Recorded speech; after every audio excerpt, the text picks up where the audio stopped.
welcome to Flowing Through Film, episode 22.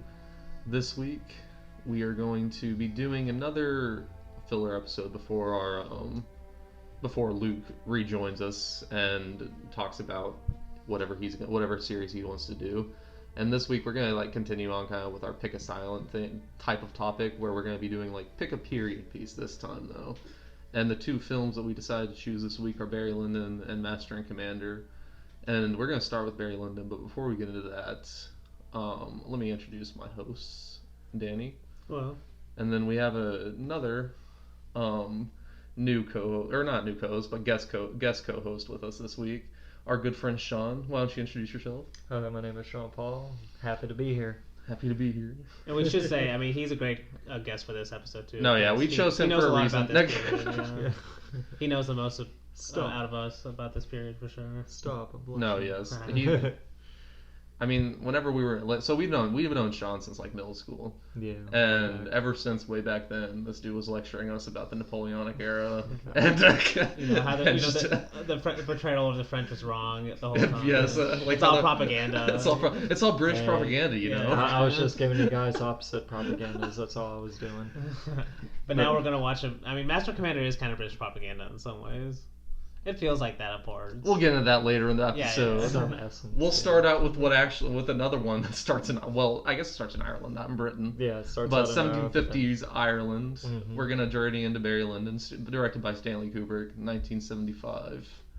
I don't even know how to start off this movie. The way we should start it is by the movie that this movie kind of replaced. Oh yeah, his Napoleon movie. The movie that never happened. Greatest. Sean's real specialty. Sean's real specialty. The greatest tragedy in the history of man was Kubrick not being able to give that chance. And it's because of the the failures with the Americanized version of War and Peace, which had Audrey Hepburn in it and a few other popular actors at the time. That film botched.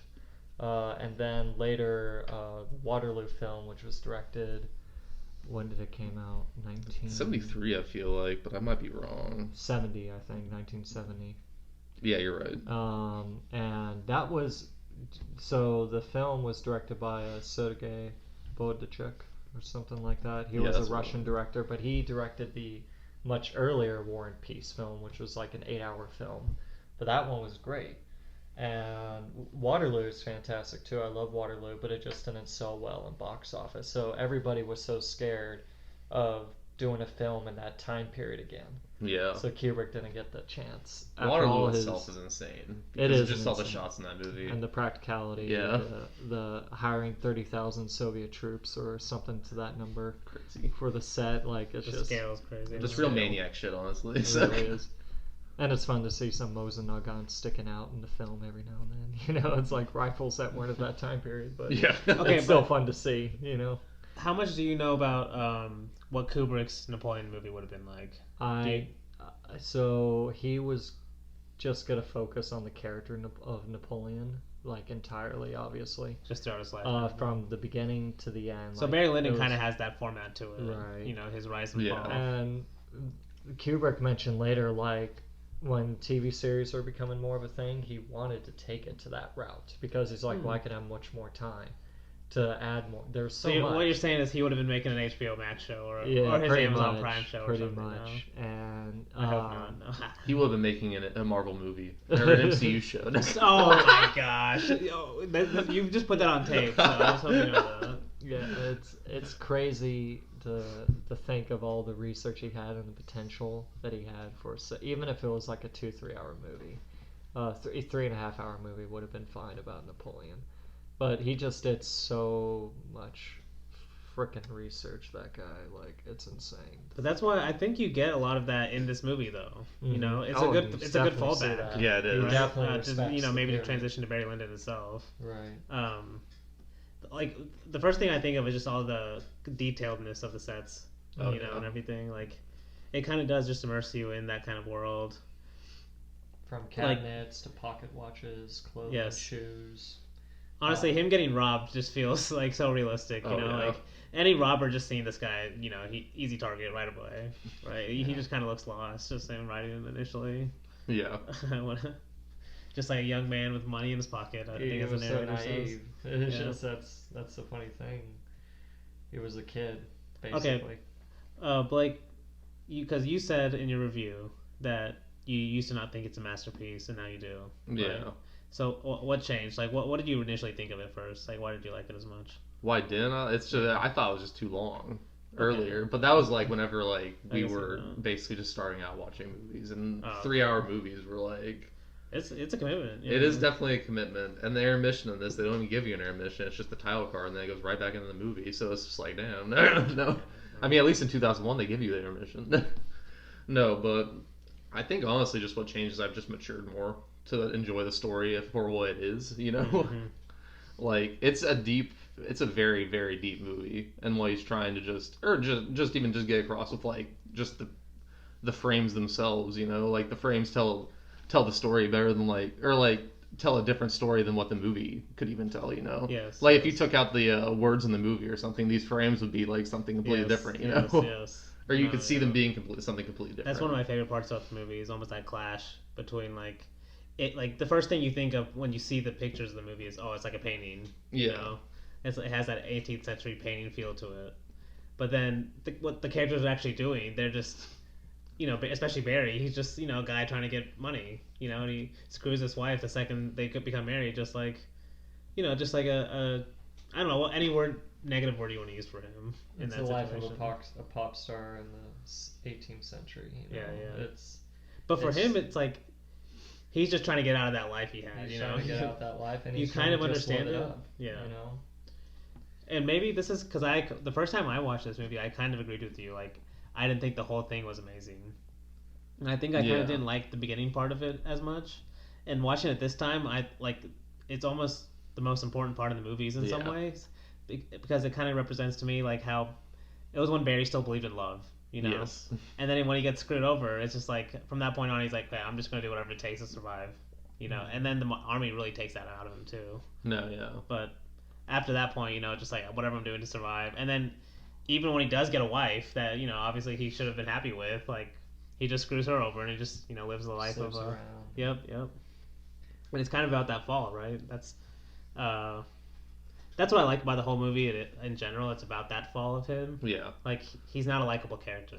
No. Really. Oh, you hate the guy. Like, you kind of understand some of his decisions. Like, I would not want to be a soldier in those armies. No. Especially the Prussian one. Like, they obviously show. Which was, they kind of make a joke, like, it's way worse than the British one. Yes. Mm-hmm. But it makes sense in some ways why he's willing to cheat his way to the top, kind of thing.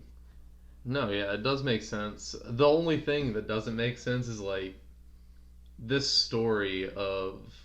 Like, this could be a story about just any person. That's one of the great things about it, is that, like, this could be, like, any person just that was born in Ireland during this period. Like, they could have lived this life. But what like, I don't know, like, maybe if he just wasn't in love with his cousin, none of this would have happened, you know? Not a very hard thing, I feel like, to... It's first love. It's first love. Shut the fuck up. No, just kidding. It basically is, though, for him. No, it is, yeah. Not for her, like, they intimidate. For her, she's been holding around for centuries, you know? It's nothing new to her.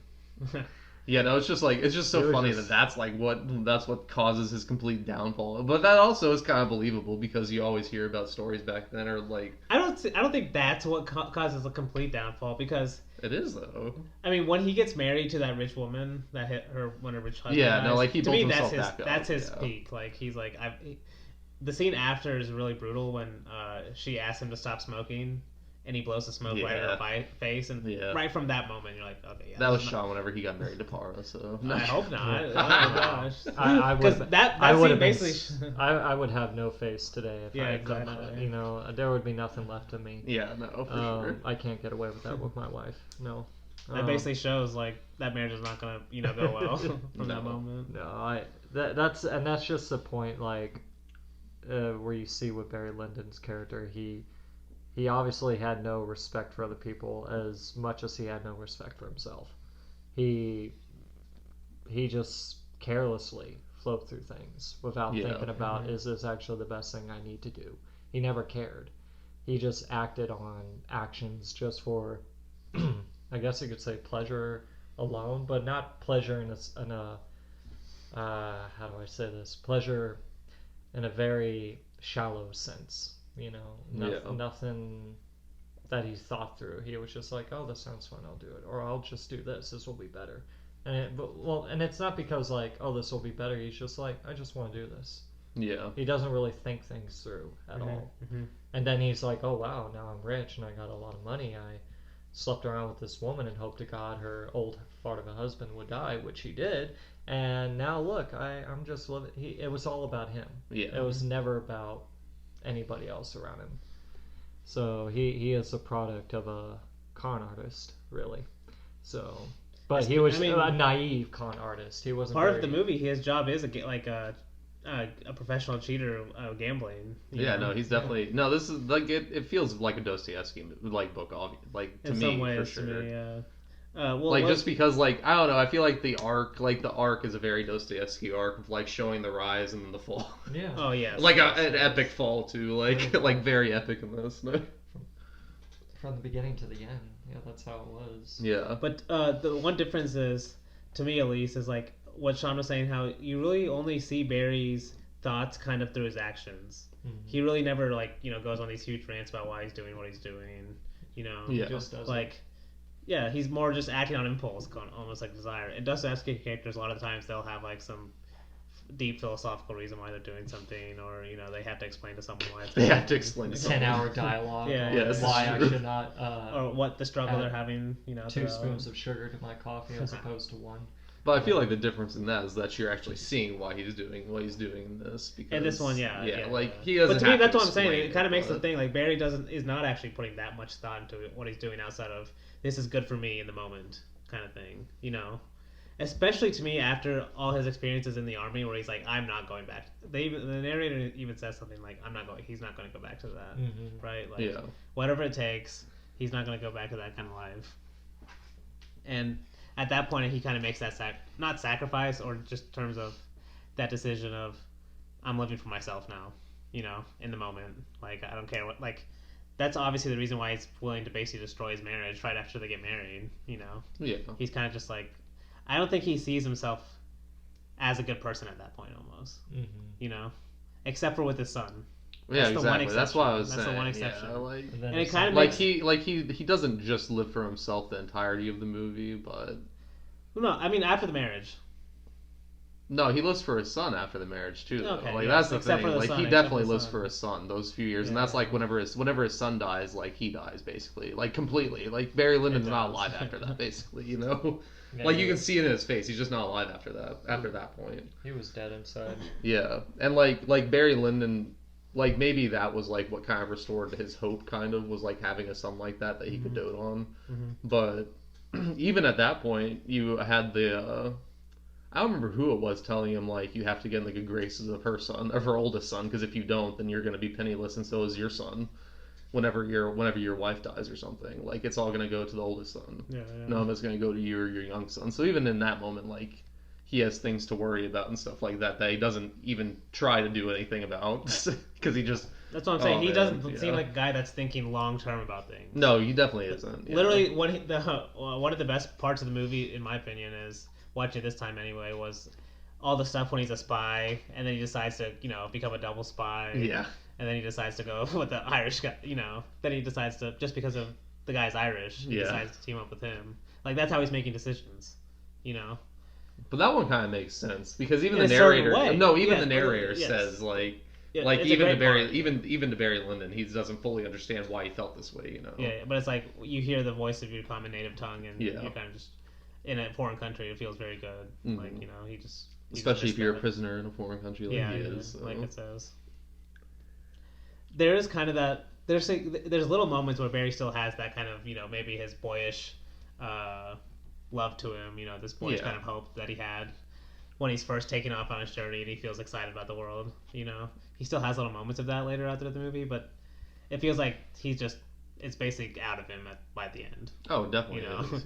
Him getting shot in the leg and everything. Like, I guess the last moment would literally be him his stepson just shooting the ground, being like, you can just stop this fight, and he's like, no. Yeah. Which I still like. It makes sense. No, it does make sense. Yeah. But maybe that's where it's at that after that Barry just lost it, Well, I mean, after that, just basically, yeah. Well, the narrator says he still lived a long life. Like, he traveled in Europe, but it was never the same, you know? He never made as much money. Like, he gambled it all away, most of it. Yep. He was kind of, like, destined to be that kind of person at that point. Yeah. You know? No, it feels like a Destiny type of movie. Like it feels like this is just like Kubrick kind of like I said to you guys outside, like, it's hard to distinguish what's like a comedy and what's a tragedy. The only way to distinguish that is like the way you portray it. Mm-hmm. And like this movie it's a very tragic film, but like you said, it is funny too. Oh, like so we should talk like about the downfall of Barry Lyndon is hilarious because you hate the fucking dude. Like that's what makes it funny, true. Honestly. Like yes, that's very true. Like if he would have portrayed Barry Lyndon as a sympathetic character, like someone like, I don't even know, is the protagonist in the Age of Innocence portrayed like? Oh, what about the next movie we're about to talk about? Yeah, sure, whatever. Russell Crowe. Or Paul Bettany. Yeah, if you would have portrayed him more romantically, it would have felt more like a tragedy than a comedy. Whenever in reality, like, most of these people that act like this and do this shit, they are just bad people and they deserve what came to them, you know? Yes, I don't know about deserved it came to them, but yes, they were bad people. I don't know. Like they deserve, or they got their comeuppance, you know. They might not have deserved it. This was the lifestyle they were living. This was the lifestyle. Yeah, like if you're living this lifestyle, there's only like one way it can kind of end, you know. Yeah. Okay, that's a good way to put it. Like that's what you see in a lot of like Johnny Toe movies or something like that, you know, with like the drug war and stuff like that. Like if you're a drug lord or something, there's no going back from that. You know, like you can't escape stuff like that. And like it's tough to have a long-term plan when you live like that. Yeah, you know, and like you're living in the everyday. Yeah, and that's what Barry Lyndon kind of is doing because he doesn't have a future because his wife hates him, his stepson hates him, like everyone hates him, like because of what he's done, like because of the way he's lived. So. One of the most brutal scenes of the movie is after he's like basically beat his, you know, he just fights his stepson in public.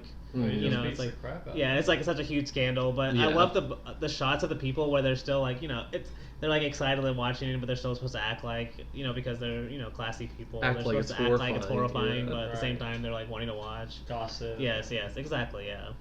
But then after that fight is when all the people turn against him. Yeah. And like the long scene where he walks up to the guy, asks him to come to his dinner party. He's like, oh, I don't know, maybe if I can find time, you know, I'll send you a letter. Like, it's like so brutal, and he's he's obviously not gonna come. He's been ghosted. Yep.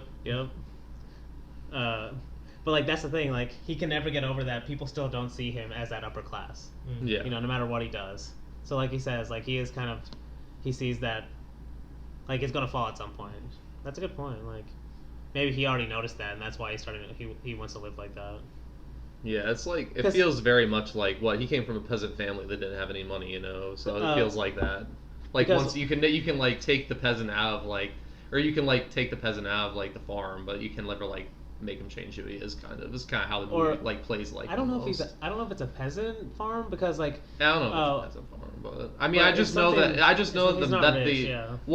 the reason they didn't let him kill the officer at the beginning is because that was life-changing money. Yes. So because that was a lot of money that they would be giving up.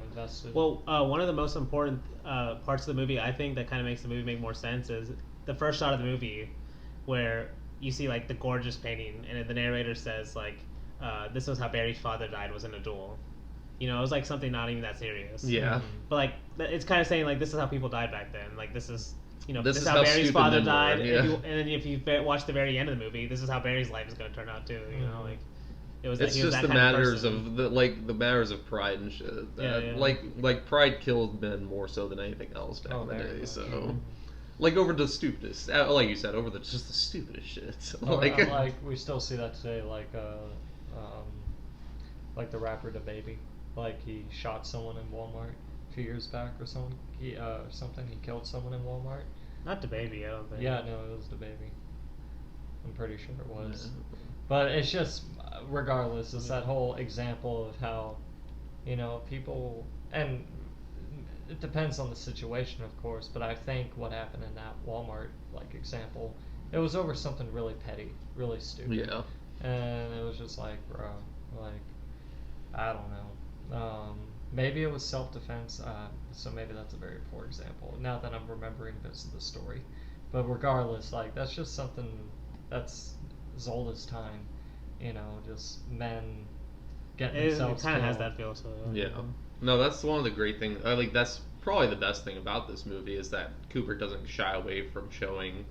I mean, he never has, obviously, but he doesn't shy away from showing the evil side of man, frankly, because we have an evil side, and just that evil side leads to such stupidity, and he doesn't shy away from that, and it's only brought out even more by the beauty of the movie, by how beautiful the movie is. So you're why are these people being so bad whenever it's so beautiful?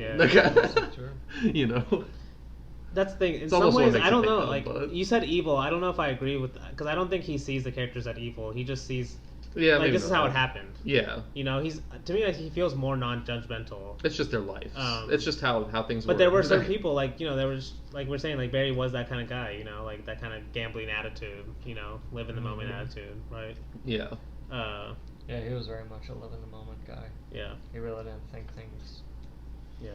I do think it's judgmental, but I think it's judgmental on everything. I don't think he's leaving anyone out being judged in this movie. I think he judges everyone, honestly.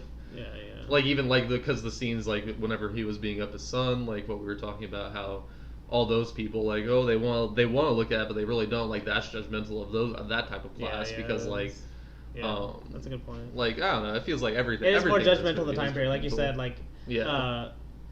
The way because. Most period pieces are almost going to be positive toward the period. Yeah. It's going to make it feel all romantic, and the music's going to be, there's going to be a lot of ballroom scenes and stuff like that, right? It's going to give you that kind of feel to it. But this one's kind of it has some ways that feel, but at the same time it undercuts it a lot by making these people look dumb, just like everyone else, people are dumb today, It kind of has that, these are still people who had their own little self-interests, they were willing to backstab, they were willing to, marry someone for money, all other time periods, like Sean was saying earlier. Mm-hmm. Yeah. Oldest time. Yep. Oldest time. I mean, people think Game of Thrones is new, but it's not. No. And it's funny how people only started taking serious understandings about politics and history after Game of Thrones. Yeah. And I'm like, wow. Okay, that can't be true. No, it is true. A lot of people. On a much more general sense, all of a sudden people are talking about, people were just backstabbers, or a lot of schemes and battles are just brutal, man. I'm like, is it just because you watch Game of Thrones? Is it just because you watch Game of Thrones? I'm like, you need to open, a book and read it to the roots. Hey, this is a movie podcast. We don't endorse books here. No, I'm kidding. You need to turn on a movie. No. What I'm trying to say is not to sound like a snob, well, you need to read, but it's just. You need to get to the root of things. But you do need to read. You need to get to the root of and reading's good. Yes. If you can. If not, use an audiobook. Go to Audible or something. Yeah. There, I'm not sponsoring, I promise. But it gives you more ground than just entertainment as a reference. Yeah. An entertainment piece as a reference. Mm-hmm. Try to have some understanding. Look at archaeological pictures or whatever, so on and so forth. And that's roping this all back to Kubrick, because that's what he did, and that's what makes this film so worthy of having one's time to watch it, even though it's how long? 3.5 hours. 3 hours. 3 hours. It's not too long. It's long. It's long, but it's so worth your time, especially if you want to learn about a specific, just anything in history, or specifically the 18th and 19th century, time periods, and that's a great film to watch because Kubrick. Anyhow, I just heard a weird noise. But Kubrick, based on all the research he did for Napoleon, and he used that because it's only 50 years apart, 40, 50 years apart from Napoleon's time. By the time Barry Lyndon takes place, and you see that, and you need that kind of stuff with films. I feel if you're going to tackle a time period piece, now if you're going to take liberties all the time and you say, look, this is completely fictional, I'm just using this time period as a background, fine. But if you want to make a film and you say, oh, I want it to be as accurate as possible, then yeah, do your work. Read, research stuff, look at old maps in that time period, try to read biographies on how people thought back then, read poems, listen to music from that era if possible, anything. And that's what Kubrick did, and it helped him with immersion, and it paid off with Barry Lyndon. It paid off so freaking well. So yeah, that's an awesome thing. So I'm guessing that's your favorite part of the movie. The kind of maybe the historical accuracy of it. The detail. The details. And that's not to say everything's completely accurate, of course not. But, and I'm no like certified historian or anything, but it's a big passion of mine regardless. And there was just a lot in that film that I was like, dang, this is pretty good. Like, this is pretty clear. Yeah. And a lot of it is, like what they say about the Prussians being the roughest and most brutal, and that's coming from the narrator's perspective. But if you look at the Prussian side, they may say a different story. They may say, like, are you kidding me? You should look at how the French and the English treated their guys, or something like that. That's the fun with history, is so many opposing views. Yeah. Oh, it definitely is, dude. And you have to kind of filter things out best you can. That was that element I liked, and I liked some of the side characters in there in that film, like the Prussian officer that ended up recruiting Barry Lyndon, the spy, the Irish spy. I liked him. Yeah, he was really good. I liked more of the side characters more than Barry Lyndon himself, obviously. Honestly, the movie feels like that Barry's kind of just an excuse to see all these different kind of people. Yeah. That lived at the time. And that's what's neat, because it goes from Ireland to somewhere in Belgium or Netherlands, I think, which is where that battle took place. Then he ended up in Prussian territory. Then he ended up in Austria. Yep. And it's the Austrian Empire at the time, and it's just crazy, like, man who literally went across the world, just by winging it. Yeah, literally winging it. Like, I think you said con man. He's got that con man. Oh yeah, kind of, he's an unconscious con man. Yeah. Unconscious con artist. Like, he has no clue what he's doing or why, but he successfully does it to an extent. Then he gets himself. I think he knows. This is the thing. Artist, I will say, it actually does make more sense once we get to see his mother a little bit more, where she's kind of just scheming the same way he. Yeah, she's the one actually planning way more ahead. Yeah. Than even he is. She's much more. But still, like, because remember, like, when he leaves, like, you would never think of his mother like that. Yeah. Like, it's just like a sad ending where she's like losing her son. Yeah. But then but then she comes back and she's like, you gotta find a way to keep this money and everything. Yeah, like, keep this land, keep the title. Because right now it's all in her name. Yep. And her son's. So, yeah, that's funny. Because one of the funniest parts is when the guy is still alive, the Mr. Lyndon or... Yeah, I know, yeah. He's like, you want to fill my shoes? You want to fill my shoes? Yeah.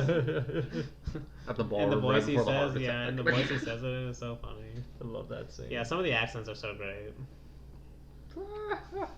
The scene where he burst out laughing. Yeah. He was like, I was discussing stuff with your wife on spiritual, religious matters, and he just They just burst out laughing. Yeah, like, I died laughing at that part. Yeah, I was like, oh my god. Like, you think I'm an idiot? Yeah. It's like, I know you're sleeping around with my wife. It's like, honestly, him and Captain Jack are like two of the funniest. Guys, two minor characters. Just they're like. Oh, you mean the guy at the beginning? Is his name? Is John not Jack? Quinn. Captain John Quinn. Captain Jack is Master in Command. Oh yeah, that's coming up. Captain Jack is later. Yeah, Captain John Quinn. But John Quinn's hilarious too. Oh indeed. Some of those lines, dude. No, it definitely feels like Kubrick's making fun of the British, which you love. You love to see. No, but like you said, it's like kind of maybe you said judgmental, but maybe he's judging the period itself. He is judging it, like maybe not harshly, but he is judging them for sure. Yeah, I think he's just judging. I just think he's judging them like these people are all idiots. Kind of like, and like you were saying earlier, he's trying to get rid of this idea of this romanticization of a certain period in history. Everyone does it with everything at some point. Yeah. Like, for example, like. When I used to rant to you guys about, like, France, the Bonaparte, and, the Grand Armée, his great army. And in my mind, when I was younger, I used to think of just how cool they were, how grand that army must have looked, the soldiers, Napoleon himself must have been a genius. But then as you get older, you read about the flaws of these guys and the not so glorious aspects of the time.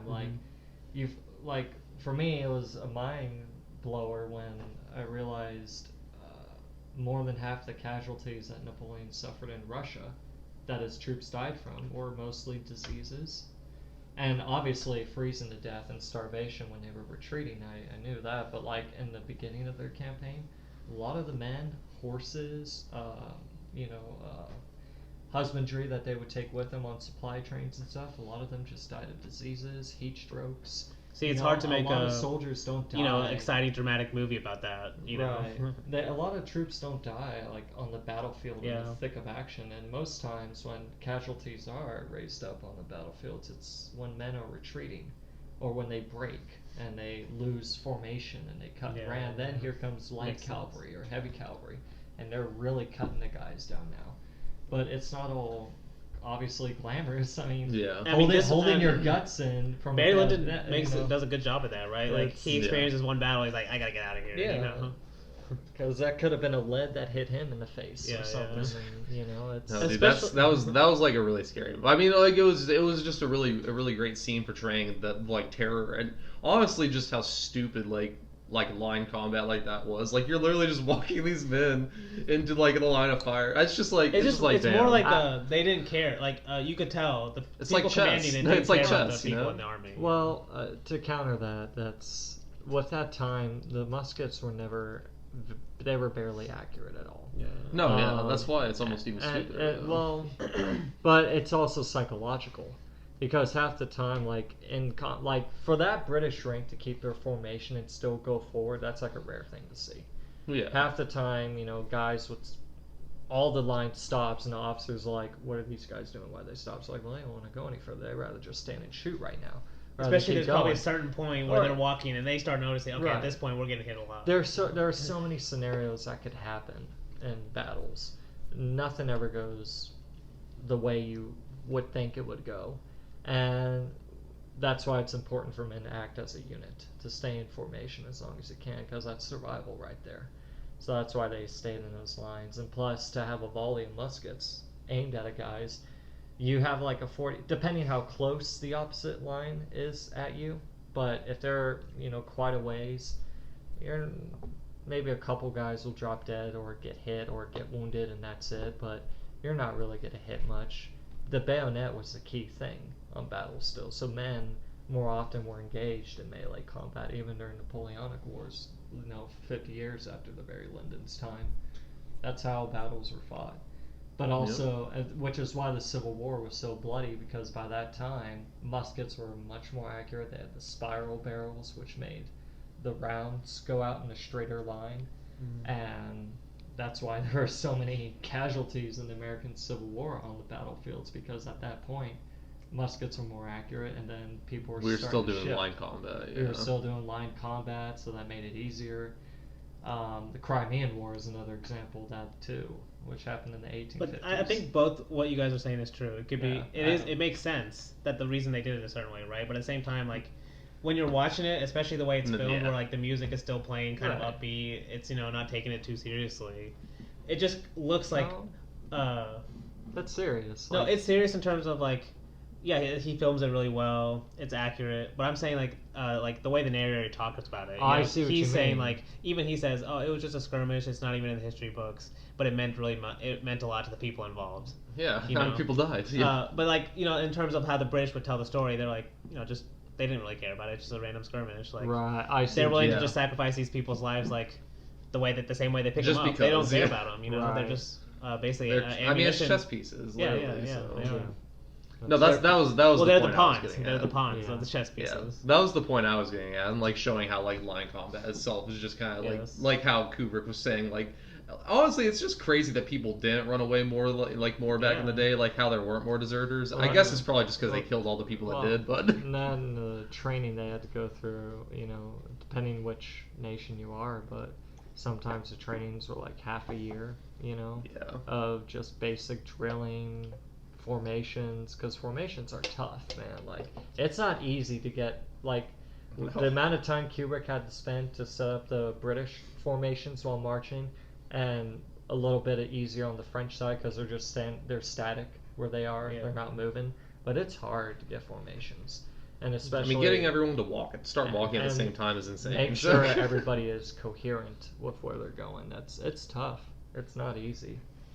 So it's just so cool to see. Yeah. That much respect. And I do think that the line combat itself plays into the whole gambler mentality of Barry Lyndon's life, because like line combat is just all like that's literally like my idea of line combat, like if God is watching upstairs, like if he's just like watching this happen, like I just imagine he's literally just like tossing dice and like that's who dies, like like that's literally how I imagine line combat, because that's basically what it is. It's just like literally completely random who dies. Roll the dice, baby. And it just adds, it's another thing that just adds to the Barry Lyndon thing. It is. His just lifestyle in general. But. Oh man.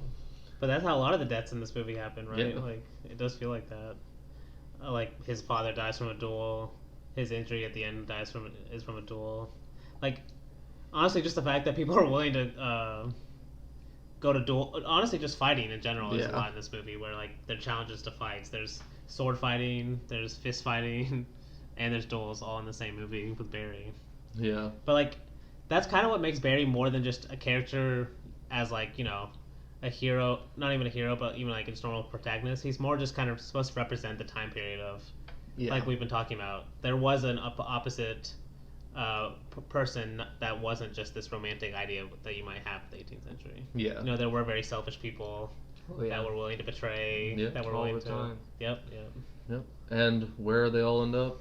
In the ground, the same. So okay. That's a good way to end it. That's a good way. The epilogue. They were all equal now. Right? Yeah, they're all equal now. Well, that one quote from the film. If I can. Well, what we just said was the quote from the ending. Yeah, that was the ending. The epilogue. What quote are you thinking of? Is it a different quote? Oh, it's the same one. I think. Oh, okay. It's just like you just want to get it exact. I think. Yeah, I think I wrote it. Yeah, for the qualities and energies which lead a man to achieve the first are often the very cause of his ruin in the latter case. I love that. Yeah. Now there are some great quotes in this movie. Oh, very good quotes. Yeah. But so you can get a lot out of this movie, that's for sure. You can get a lot out of the next movie too, in my opinion. This is very true.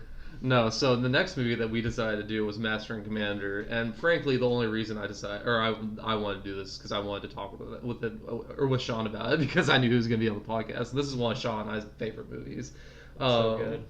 I mean, this is like one thing that we bonded over, basically, like was Master and Commander, but literally 4 years ago. Yeah. No, and honestly, so Master and Commander, it's Russell Crowe, Peter Weir directed this one, I'm pretty sure. 2003. Yes. And it's about just a British captain, a sea captain. I don't remember what's his ship is called the Surprise. The HMS Surprise. Yeah, which is a great. That's a great for Her name. Majesty's ship. And it's about a naval war vessel during Napoleonic Wars. Yeah, and this one is very much like Barry Lyndon in that it's just like it could be literally anyone. Like you could set like Captain Jack could be any captain basically, in my opinion. That was a captain in the British forces back in the day. Like I like the attention to detail in this movie too, because it starts off with that attention to detail. Like this is the thing that me and Sean like. Oh, I love this moment in the movie. It immerses you instantly. It immerses you instantly because you're just in the fog. It opens. You're just in the fog watching the ship, and the watch captain or whatever thinks he sees something. Right. And so he beats to quarters, and everyone comes up ready to fight. And then Captain Jack comes down, looks through the thing, says, "Do you think you saw Mr. Holland or something?" And then he's like, "I thought I saw something over there." And then nothing happens. And then they start like relaxing. Everyone starts going back, and then Jack is still looking He hears something. Like we can't hear anything, but he hears something. Water very good. Yeah, and so he looks again through a spyglass, and all you see are flashes, and there's no sound or anything yet. You just see the flashes of the cannons, and then like after that, Jack says, "Get down." Then you hear the cannons, and like just that attention to detail is just something you don't see that in movies today. Like, sound does not travel as fast as light. That's obvious. So like seeing cannon light before hearing the sound. Before hearing it. Yeah, it's like that. Just that attention to detail. It gets you immersed into the movie immediately, really. And like you know what type of movie you're going to be into. At least from a historical perspective, is going to be like almost like really like well thought out and paid attention to detail. It is a wonderful example of a cat and mouse chase sort of film. Like. Kind of like Das Boot, where the hunter becomes the hunted, because Jack Aubrey and his ship, they were the ones ordered by their Majesty to track down this French privateer, and they can't find it. They're like, well, we'll just keep looking, but the Acheron is the one that finds her. Yeah. Captain Jack and his ship, and Jack finds out, oh wait, this French captain is pretty good. He's smart. He thinks like I do. So how will I outthink this guy? And that's where it gets really cool. But it does. It starts off just immediately cool because you start off just immediately in the naval warfare of the time, and it's like filmed incredibly well. It is. Like, I mean, that's my favorite action scene in the movie, probably. The beginning, and it's like there's the first fight one. That's a really good. The sound is so good. Like you said, it won Oscar. It won Oscar for best sound and best cinematography, and it makes sense. Deservedly so. It does. And I love some of the shots, especially in the first battle, in the opening scene, because there's one shot where it shows both ships, averse from each other, shooting back and forth from their sides. And the shot is literally like a painting you would see of an Age of Sail painting at like someone's house. I'm like, that's a beautiful shot. Like, there are some beautiful moments in that film. It's a weird disclaimer, but like in the beginning of the film, they mention how Napoleon is the master of Europe, but it's 1805. He didn't become master of Europe until 1807, I think. After the downfall of the Prussians, if I remember correctly. They were projecting. Yeah, but it's a big difference still, because Napoleonic Wars is, you could say roughly 15, maybe 18 years if you're counting, his expedition to Egypt and all that, and his campaigns in Italy. But this is very condensed time when you think about history as a whole, and you think about just not even 2 decades, like barely right after the French Revolution, then boom, Napoleon, then boom, all this happens. Like it's quite a difference. So yeah, in 1805, like at the beginning of the movie, if you see that Napoleon's master of Europe, like that's not true. That didn't happen. That's not true. He was just getting started, baby. It's like he hasn't even won his victory, or maybe he was about to win his victory at Austerlitz. I can't remember. Okay, it's close enough in the movie. Come on, I know. I'm sorry, but if there's any like, these are the things nitpickers. It does say this is I know it's nitpick. That intro is actually good. The way, at least when they say like oceans are not battlefields, it kind of makes it feels epic. Oh yeah, that's true. This is when that's becoming a big deal. I was just talking about that first part or second part. He was just talking about the 1805 part. Yeah, 1805. 1805, like not with the date itself, but the fact of what they say about Napoleon. Yeah. And I'm like, not by that year now. I'm like that's. They're emphasizing more the point that British was the only thing standing in his way apparently. No, because the Austrians and the Russians were still putting up a hell of a fight, and the Prussians too. This is British propaganda, so it is. So that's the major thing we should be talking. No, I'm kidding. We should. I have to bring that up. Like, the British are not the only ones who faced against Napoleon against all odds. No, they had help from everybody else in Europe. Hated the French at that point. And it's because the French adopted a constitutional method, even though ironically it was ruled by one guy, Napoleon. And he wanted to get rid of the monarchies, which nobody likes, supposedly, right? All, people are like, oh yeah, monarchies are terrible. But yet people will favor the English and the Prussians and Austrians all day because that evil Bonaparte. And I'm like, okay. I'm like, he was removing and tearing down the very thing we all supposedly hate. I'm like, so yeah. You have a glimpse into high school life for yeah, I'm high school flashbacks, but no, I'm sorry. I don't mean to You're rant. ignoring the fact that Napoleon wanted to kill Russell Crowe and Paul Bettany. No. He never made a direct order on that. He just ordered. Look, he ordered this French privateer to hunt whalers. and Jack and his ship were getting in the way of that. So, but were they whalers? What? They're not whalers. No, that's what the French ship was out there for. Oh, okay, that's what they're originally out there for. To hunt down whalers. Dude, honestly, that by itself is just kind of just insane to think about. Like your Majesty ordering you to go hunt down a ship, going like, oh yeah, we don't know where it is. It's somewhere in the ocean. Right. Go find it. Have fun. Well, but, okay, you should mention how you said in the original story. Yes, so this is the coolest part. And I wish they had not have done this. Like, I am happy to see, little French representation with, their gunnery techniques and all that. Like, they show in Master and Commander a very good job. I'm happy. But... I'm happy. Well, because they did. Yeah, like, no, they did, in the beginning where they fire out of that fog, and that's where you have the... I know no one on this podcast could see what my hands are doing, but when you have a ship lined up, is this horizontal? Yes. No, that's vertical. And then you have another ship coming at it horizontally. Yeah. And then the ship that's vertical fires. That's a rake shot. Yeah. That makes it much more deadly because it's going all throughout the ship. Those shots. And the fact that the gunnery did it from that distance, that's a really good gunnery. Which the captain says in the movie, he says, damn fine gunnery. Yeah. They were good. They knew what they were doing. But anyhow, the book itself, and I haven't got to this book yet. I'm trying to work through Patrick O'Brien's series, which is what this movie is based off. But in that book so they call it Master and Commander Far Side of the World. Master and Commander was the name of the first book of the Stephen Maturin series, and Far Side of the World is the name of the book that this story is about. Which, I don't know, maybe it's its 10th book or whatever. Yeah, it's after 10. So. Is it after 10? Yeah, it's after 10. It's a late book. So. It's a later book, but anyhow, it's with Jack and his crew. They go against not a French frigate, but an American frigate.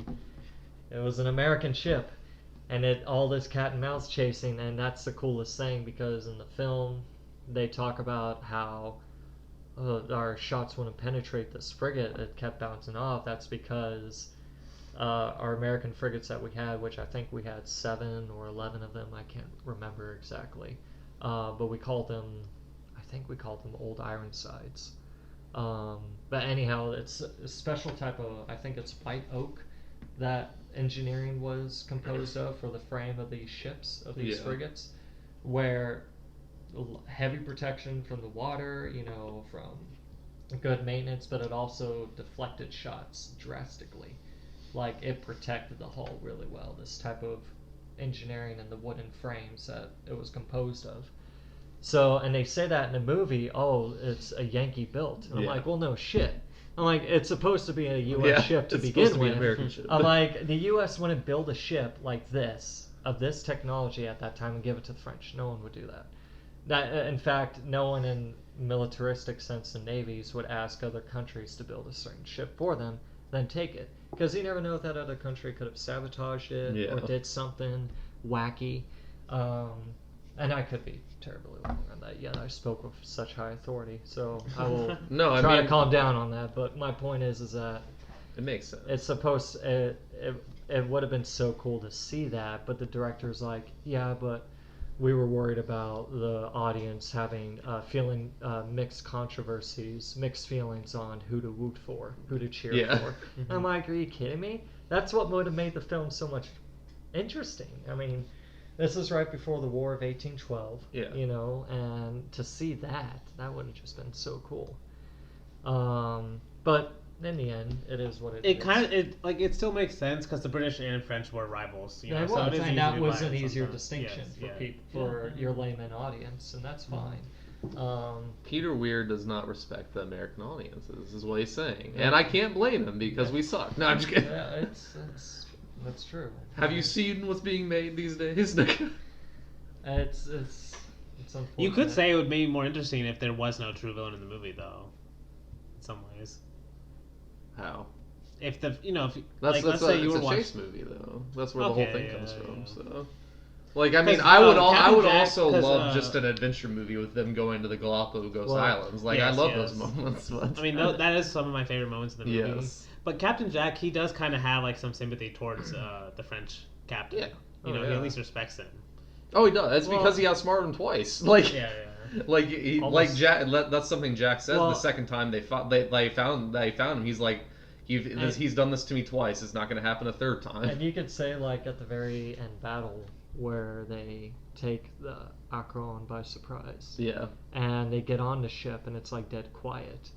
And the guy, Mr. Allen, was looks like the job is done, sir. And then they all stand up, and the captain, you can hear him from the distance shouting, Akron, and they all get up and they shoot.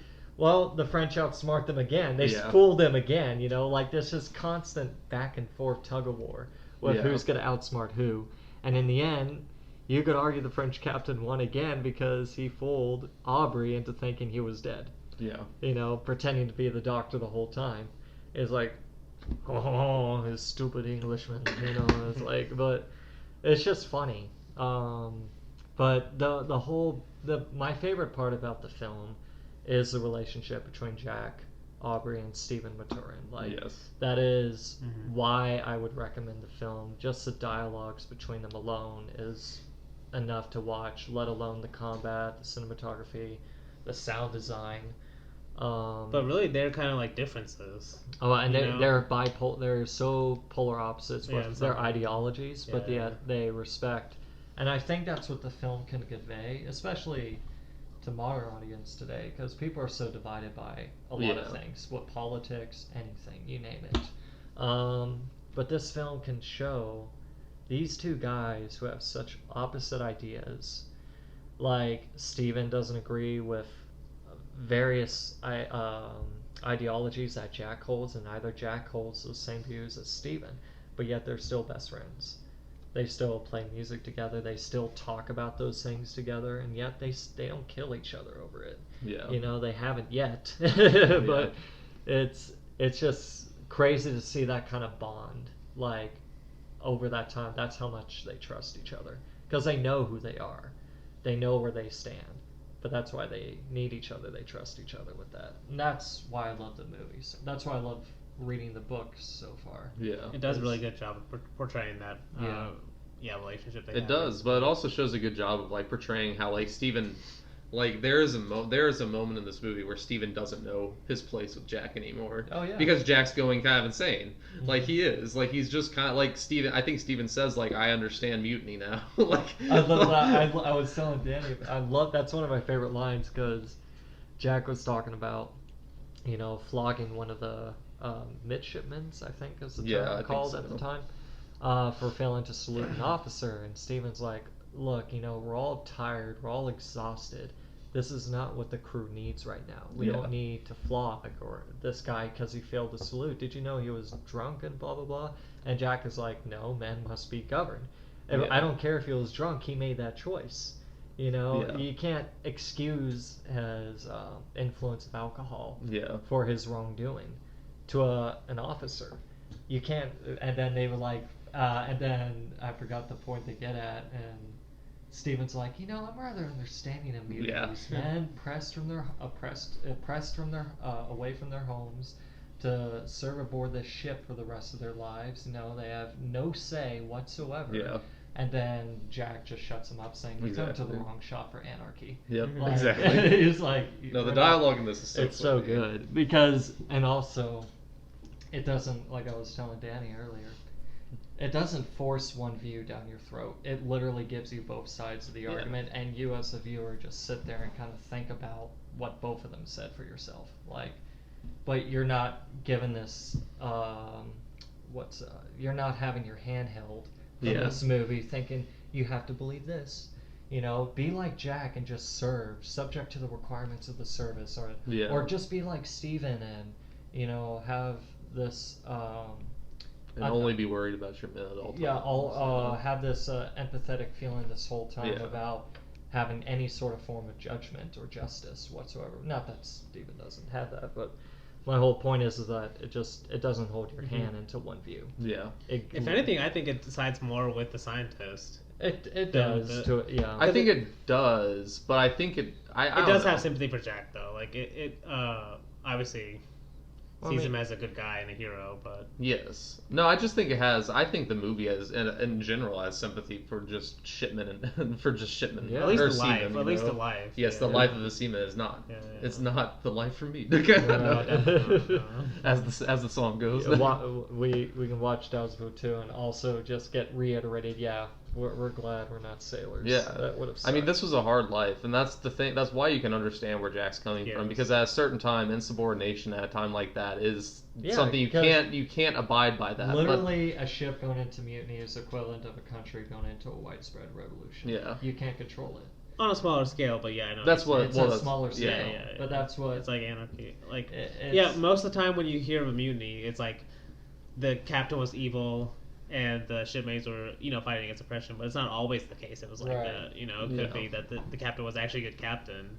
The ship was in order, and they were still, they take over and the ship becomes worse. Well, it's just, I mean, and the thing that this movie does is like, it shows like Jack's kind of descent, because he kind of does descend into madness in this, obviously, because he does kind of go mad before Steven.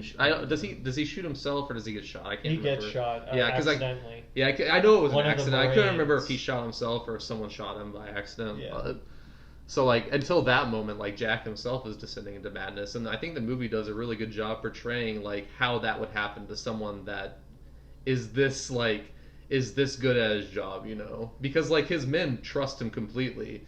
But there's only like the moments like whenever towards the end, not towards the end, but like towards the end of their curse, whenever like they're just sitting there in the water for like 7 days or like a week or something, they're just sitting there. Yeah. And, like that's the moment whenever like they think Jack's luck has left him. Like his name is Lucky Jack. So like if you're a captain, like I just think it did a really good job like showing how you can kind of lose the faith of your men a little bit, just because of choices you made along the way.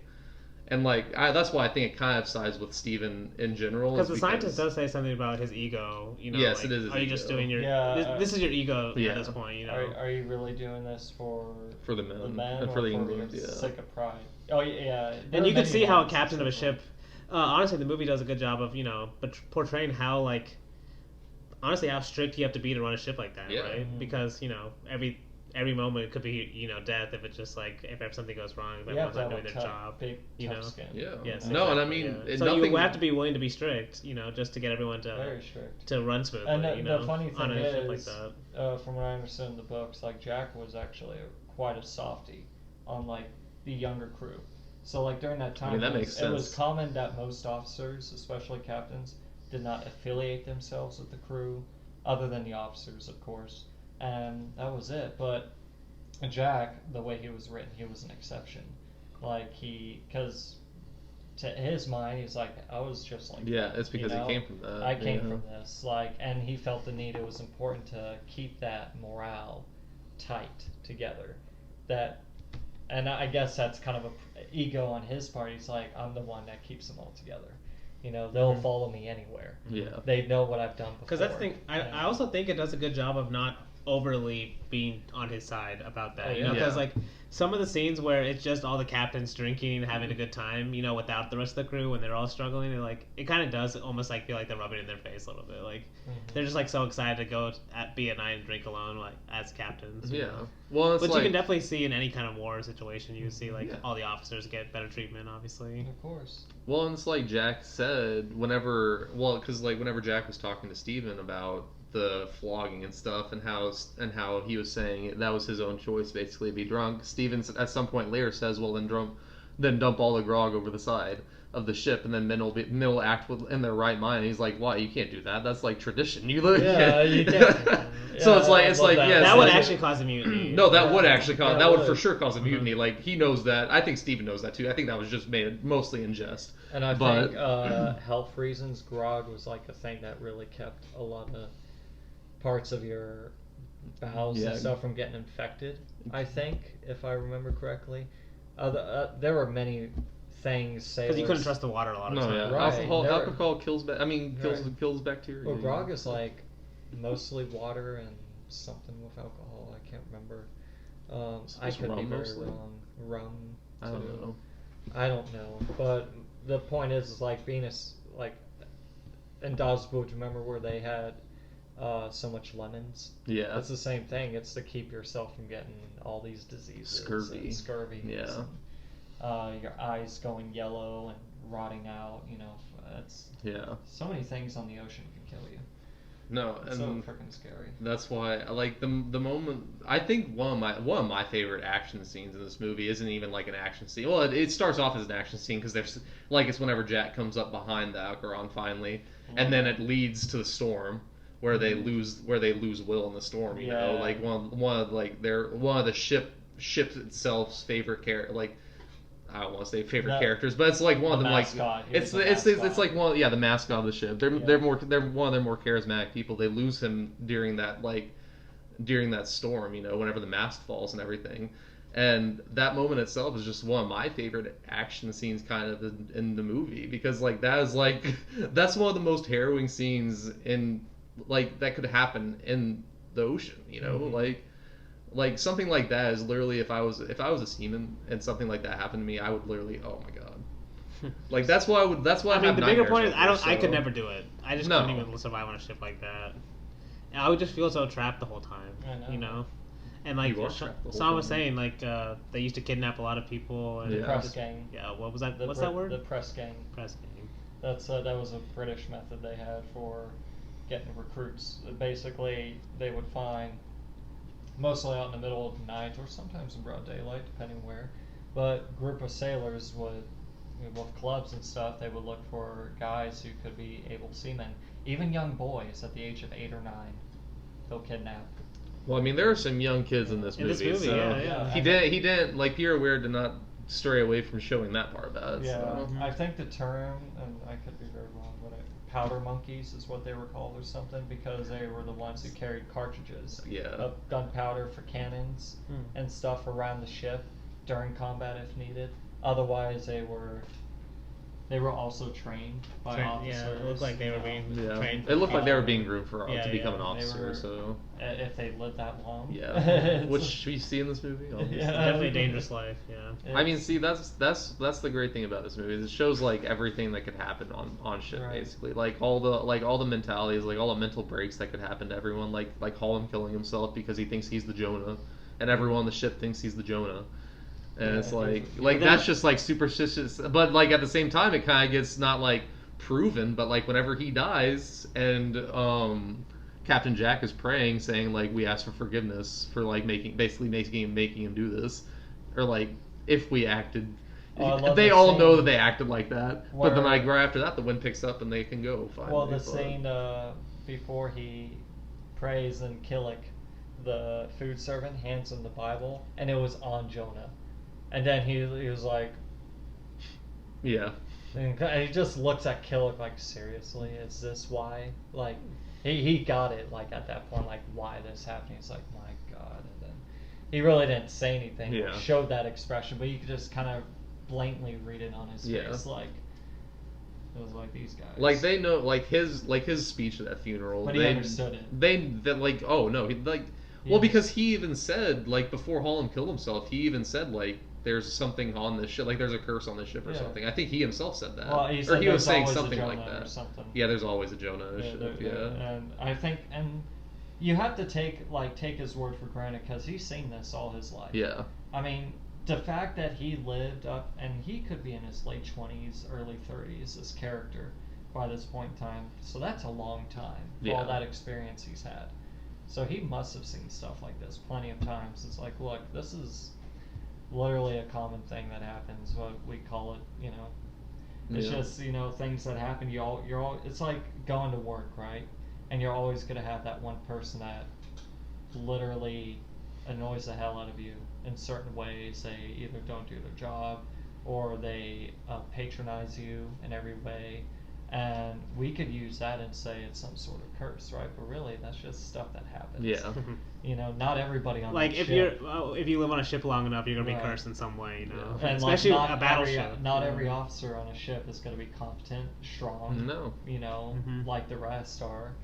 Like Jack and his second in command, they were, pretty. Honestly, that's why I kind of like the science aspects of the movie, at least with the scientist. Because it kind of it gives you the real world feel of the the battle scenes and everything, it makes you, you know, makes you think like that would be terrible. Yeah. But it also gives you the almost the fantasy elements of like, you know, a scientist seeing a new world for the first time. Yeah, like, and that's what, you know, like scientists being on spaceships almost. It feels like that. You know, like they're just tagging along. Yeah, I honestly love the scientist for that part, but I honestly think I love him mostly because that's the, like, he's, when you can talk about the psychology of like just the seaman in general, you know, like, or like a shipman in general, like if you didn't have the doctor there discussing that with Jack the whole time, like there would be no discussion on like how the psychology of the men is, or like how the stuff that they're doing affects the men, because like that's what I'm saying is like one of my favorite parts is like how they portray this life and like why they would believe that like Hollum's a Jonah and stuff like that. Like it's all very like, I don't blame the men for believing they're cursed because of like everything that's happened up to this point. Like it's, and I just love how exactly, and I just love how the scientist discusses it psychologically and from the naturalist point of view, and then you have the like more superstitious side of like just ship, like how men that worked on ships would be. And going back to Hollum, like I feel bad saying this because you feel bad for the guy, but you have to think about it. How is he an officer? Exactly. And then it's like he saw a shape, and yet he was too worried about making the call, and then he had to have the other guy make it for him. The quarters, and then he doesn't climb up the mast quick enough to save Will. Will. Like how did he become a fucking officer? Exactly. Like, that's what you think about. How the fuck did this guy become an officer? Like, I'm really curious about, but he could be one of those guys whose dad has money. Exactly. Or that's what it feels like. And there were plenty of guys like that in both the Army, the Navy. Because there is a distinctly different feel between Captain Jack or like his second in command in this. Like there's completely different feels between them and between Hollum. And you can see it. And you can. You can see. He just doesn't have that metal that you need to have, honestly, to be in that line of duty. He isn't a man of iron. Yeah. You know, and that's what the job requires you to be. You know, callous, super callous, not fragile. Russell Crowe does a great job doing that. God. Yes. And Paul Bettany was just great as Stephen Maturin. Like their chemistry was so well together on screen. It is probably the best part of the movie, their chemistry. It is. Well, I mean, some of the best parts of the movie are them playing music together. Like those are obviously the best part of the movie. But that's the film that made me want to play the violin. So nice. I loved it. Like everything about that movie, the immersion, the set pieces, the battles. Oh God, they were great. The naturalist aspect with Steven, you know, wanting to visit these islands and record things and hoping to bring back certain things to the mainland of England to present in front of the king, the Society of Science. There's just so many cool aspects about that film you could get drawn into and think about, and especially if you're into naval warfare and Age of Sails, which I personally love. This is a film for you because it really engrosses you with that time period, with the technology at the time, and people weren't stupid. You know, I say this a lot, but further back you go in history, you know, people like to think, oh, people are just dumb, and human beings are dumb. Let's be honest, but you know, when you look at the kind of technology people had at certain time periods, and no computers, no internet, and it's amazing how people did stuff. It is, dude. It's really incredible how people did stuff, how they built stuff like, you know, these ships. Or honestly, you can get that in both of these movies that we talked about. How they navigated, you know, how it's incredible stuff. No, yeah, I think it's more so just like humans had to grow up faster back then, obviously. Like, we were definitely stupid and more prideful. Well, maybe not even more prideful. Like, we're still a very prideful species today. But, like, you could, like, do things back then to, like, act on that pride easier than you can now. But, like, that's why I think people say it's stupider. But, like, in terms of, like, just being, living, like, they had to grow up so fast back then, And people may say at that time period, like, why do people fight so much, or why do all these young boys join these wars? Like, didn't they know better, or couldn't they have learned something? And I'm like, Yeah, but at the time, it's either that or you starve to death. Yeah. Or you end up a slave. And that's something you see with Barry Lyndon for sure. Yeah. And I'm like, a lot of people didn't have a choice. It's much better to. No, I don't think it's It's better to die by a bullet than through starvation. With the hopes of getting hit in the brain. Exactly. But if you get hit by a bullet and you're out on the field for 3 days and a rat is eating you alive, that's another shitty way to go. But it doesn't make for a fun movie though. You're just weighing your odds, The thing is, like, in those times, people did have to grow up quicker. I mean, can you think about being 8 years old on a ship of war back then? Getting your arm sawed off? Because you got a splinter from impact. Literally. Yeah. Like, dude, that's one of the best things about that first scene is the splinters flying off. Because those things, it's so easy to see how you would die. It's so easy to see how you would die. Debris, right? Yeah, that's the thing that killed sailors was debris and the splinters and Nelson. Which is funny because in the film they bring up Nelson and he acts like he's dead and he has a book on him already. Yeah. But Nelson hasn't died yet. Yeah. He's still they're alive. just talking to him like he's a god still. Or yeah, talking about him like he's a god. Or his seal for king and country kept him warm. I'm like, oh, dude, come on. I'm like, and I love how they call Napoleon Old Boney in this one. Yeah, it's so good. Just like all the little things they do. Bony part. Yeah. No, and I mean, so I guess. Well, I don't know. We should. I guess we can just end it. But which one do you guys like more? Maybe is it for nostalgic reasons you like Master and Commander? I've watched Master and Commander since I was 9. So it's nostalgic to me. They are kind of different movies too. They are. It depends on what I'm in the mood for. Yeah, Master and Commander is definitely easy to watch. Yes, that's true. But I would say Master and Commander, but in terms of, I guess you could say, technicality. Yeah. From a technical standpoint, Barry Lyndon is. It's perfect. Dude. It's awesome. But Master and Commander is just special to me. Yeah. And that's just a personal reason. And I honestly think they're both amazing films. They are. And I honestly think, we can end it on this. I honestly think it's just a travesty that Master and Commander hasn't had a sequel. We don't need sequels, but this is literally off of a book series that has 20 books. They can still do it. They can do it. And I really hope they do. But we just don't get naval warfare movies like this. And if we do, it's something like Pirates of the Caribbean, which granted I like the first 3. But those aren't the same. It's not the same. And pirate movies itself are not the same as a movie like this. That's just more grounded in reality. If you want, we just don't get movies like honestly, this. they could really come back into it. I hope so. They could. But see, if they come back into it, I want them to I don't know. I want them to make it look real and practical. No, it has to be filmed on a Disney studio now. So exactly, it won't. What's that? Jungle Cruise. No, what they film all the Star Wars shows on that weird set they always hype up. Oh, I have no idea. They film all the Star Wars shows on one set. A lot of them. No, not a lot of them. They film in this special set they have, but it's kind of off topic. But I could see them doing it. That if they did the new Master and Commander, they would probably try to go away. But see, I would hate that. But that's why I would say I still like Master and Commander more than Barry Lyndon. I mean, Russell, it would be cool to see them back, like Russell Crowe and Paul Bettany. They're older. They could actually do it maybe in the future. They'll be old as hell, but it'd still be good.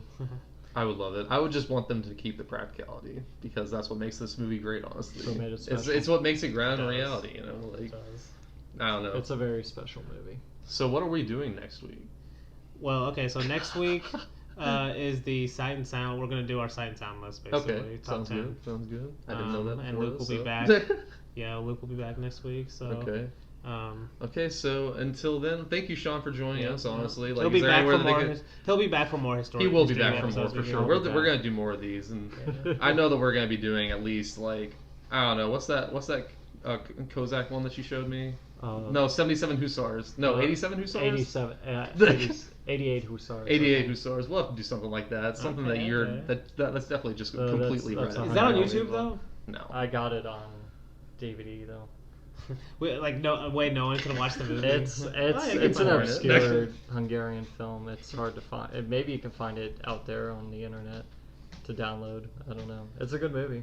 No, but Is there anywhere that they Until can find 88 you? New Stars. Is there anywhere that they can find you? Because I know that you have a YouTube channel. It's He has actually really Letterboxd, good. too. So. I'll tag his Letterboxd. My YouTube channel is just under my name, Sean Paul Cosina. It's mostly Hungarian folk music. It's a great videos. follow if you like that type of music. If you're interested, it's not much, but my wife and I plan on doing a channel soon regarding history and me with philosophy and other historical topics. Whenever we get to that point, but yeah, you can find me on there. All right. But yeah, it's been awesome. Thank you guys for having me on. It's been for sure. great to blab about stuff I'm really passionate and nerdy about. My bet was definitely right. This is definitely our longest episode. Let's go. Probably No, Let's go. But until then, we hope to catch you floating through the clouds. See you guys.